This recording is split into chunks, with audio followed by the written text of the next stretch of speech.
What's going on, baseball fans? Jeremy Laracuente here for the Baseball Banter Broadcast. Now, there's an old adage in baseball that you can't predict baseball, Susan. And with that in mind, we're going to actually try to predict the divisional rankings for each division across Major League Baseball. Today's broadcast is going to be predicting the divisional rankings of the American League East. Now, we have a corresponding article up on laracuenteledger.com. I will leave links to that article in the show notes below. But we're going to begin with number 5. When we look at number 5 on my list, it is the Boston Red Sox. I think that the Red Sox haven't done enough this offseason to truly take themselves out of the cellar of the American League East. This was a team that going into the 2022 campaign was expected to be a much better ball club than what they ended up being. And I think that they've only regressed since that point. Losing Xander Bogaerts was a very big loss for this organization. Yes, they would bring in Masataka Yoshida. They would bring in Rafael Devers to a full long-term extension, something that they had to do because you couldn't go into this season with Devers still being unsigned to a long-term deal. But the reality is that Boston didn't do enough to really solidify themselves as a true contender in not just the American League East, but in the American League as a whole. So I think that they find themselves at the bottom once again in 5th place. Now, moving up on my list, number 4 is the Tampa Bay Rays. Now, this may seem a little bit blasphemous because Tampa has been a very competitive team for quite a bit of time. But again, I don't think that Tampa has done enough either this offseason to really change the course of their franchise and put them back into a top tier position in this division. I think that for this division, it is arguably the toughest division in baseball. And with that, I don't think that Tampa has enough strength right now to really push past all the rest of the teams that are ahead of them. So for that reason, they come in at number 4.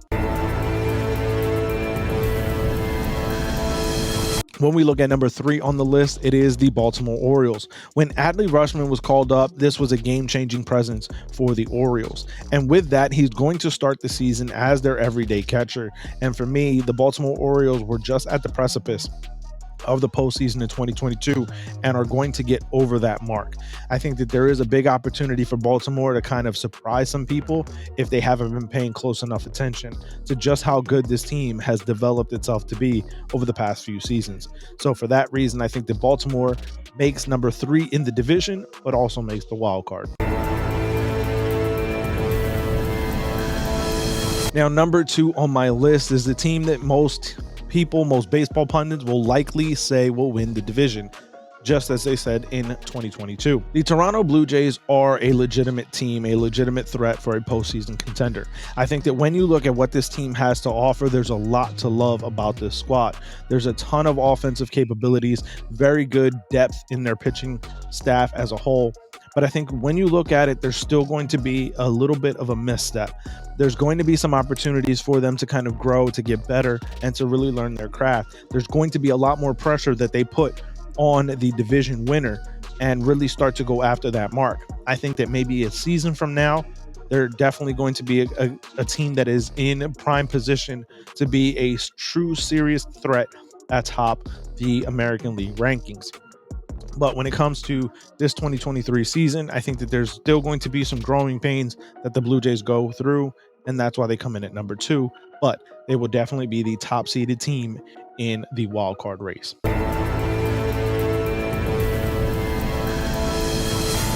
So obviously that leaves the New York Yankees as the American League East Division champions.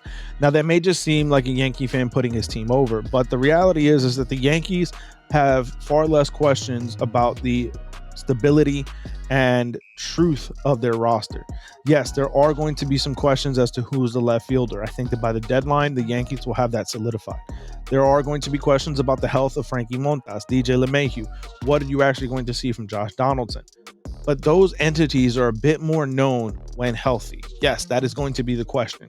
The Yankees could easily fall down to 4th in the division if this team is unhealthy. But I think that coming off of the offseason that they've had with bringing in a guy like Tommy Kahnle to help with the back end of that bullpen, bringing in Carlos Rodon to really solidify the front half of the starting rotation, You also have obviously the American League most valuable player, the reigning defending most valuable player in Aaron Judge. You brought back Anthony Rizzo. The core of this team is still intact. DJ LeMahieu was said to be healthy. So whether or not you get any offensive production from Josh Donaldson, you already have his replacement in-house. You also have a very young core of position players that are building up. Anthony Volpe, Oswald Peraza, Oswaldo Cabrera, all these guys are going to be getting a lot of opportunities in Major League Baseball in 2023 for the New York Yankees. So I think that there's a lot to like about this team, and that's why I put them on top. But I want to hear from you guys. Let me know your thoughts, your feelings down in the comment section below as to the divisional rankings for 2023. Obviously, predictions are always a touchy subject, especially when you put your own team on top. But I want to hear from you guys. Let me know your thoughts on the American League East and what the rankings will be come season's end.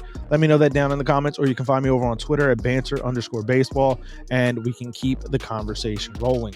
We're going to be covering all the divisions in Major League Baseball, so make sure you keep it locked in by hitting that subscribe button and the bell for post notifications, so the next time we drop another broadcast here on the Baseball Banter Broadcast, you can be notified each and every time. If you guys want to show more support for the channel, you can head over to our merchandise shop, baseballbanterbroadcast.com. We have a ton of promo codes if you want to use for saving on the Baseball Banter Broadcast merchandise. You can also show us more support by heading over to laracuenteledger.com, our website, our blog site, where we have articles up on the world of Major League Baseball, as well as many other things. And you can also show us more support by following us on our social media channels, Baseball Banter Broadcast on either Instagram or TikTok. And as I said, banter_baseball if you're following us on Twitter. I want to thank you guys for tuning in. Keep it locked in to the Baseball Banter Broadcast as we continue to cover the latest news, notes, and my personal thoughts, theories, and opinions on the game of Major League Baseball. Peace.